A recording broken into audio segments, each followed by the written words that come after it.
தேமுதிக எந்த கூட்டணியில் இணையும் என்ற கேள்வி எழுந்திருந்த நிலையில் தற்போது திமுக கூட்டணியில் இணைய போவதான தகவல் கிடைக்கப்பட்டிருக்கிறது. இன்னும் சற்று நேரத்தில் தேமுதிக பொதுச் செயலர் பிரேமலதா விஜயகாந்த் அறிவாலயம் வர இருப்பதாக தகவல் வெளியாகியிருப்பதை அண்மை செய்திகளாக நாம் பார்க்கிறோம். திமுக கூட்டணியில் தேமுதிக இணைய இருப்பதாக தகவல் தெரிவிக்கப்பட்டிருக்கிறது.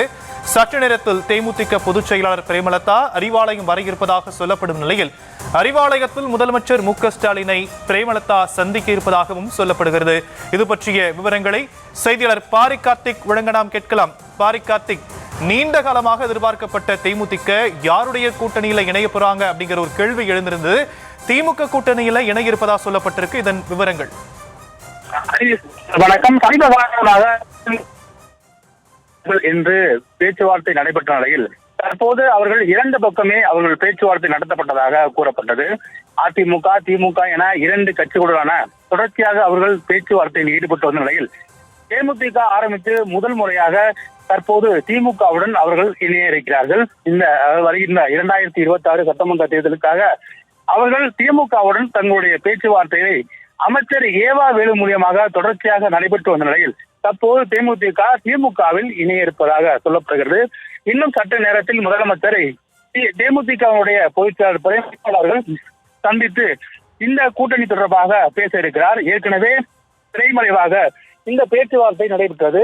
தொடர்ச்சியாக தேமுதிக அமைச்சர் வேலூர் மூலியமாக தான் திமுக பக்கம் காய் நகர்த்தி வந்தார்கள்.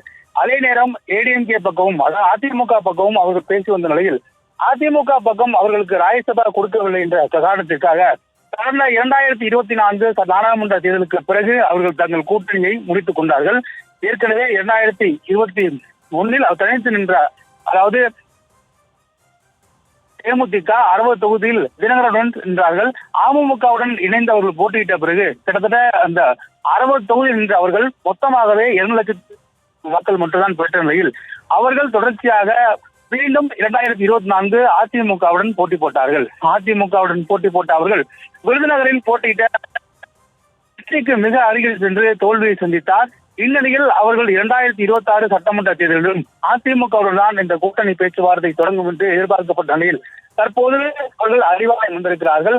அறிவாலயம் வந்திருக்கும் அவர்களை தற்போது தேமுதிக திமுகவுடைய நிர்வாகிகள், அமைச்சர்கள் அவர்கள் வரவேற்று அழைத்து சென்றிருக்கிறார்கள்.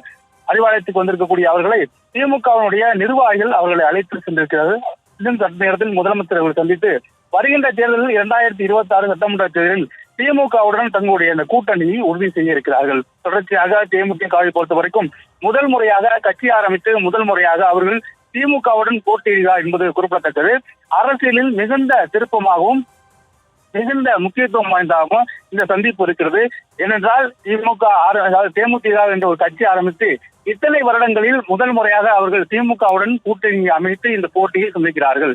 ஏற்கனவே அவர்கள் அதிமுகவுடன் ஒரு முறை போட்டியிட்டு எதிர்க்கட்சி வரிசையில் நின்ற நிலையில் தற்போது திமுகவுடன் இந்த பேச்சுவார்த்தையில் அவர்கள் ஈடுபட்டிருக்கிறார்கள். இதன் மூலமாக வருகின்ற தேர்தலில் அதாவது இந்த சந்திப்பு மூலியமாக வருகின்ற தேர்தலில் அவர்கள் தங்களுடைய கூட்டணியை உறுதி செய்து கொண்டார்கள் என்றுதான் சொல்லப்படுகிறது.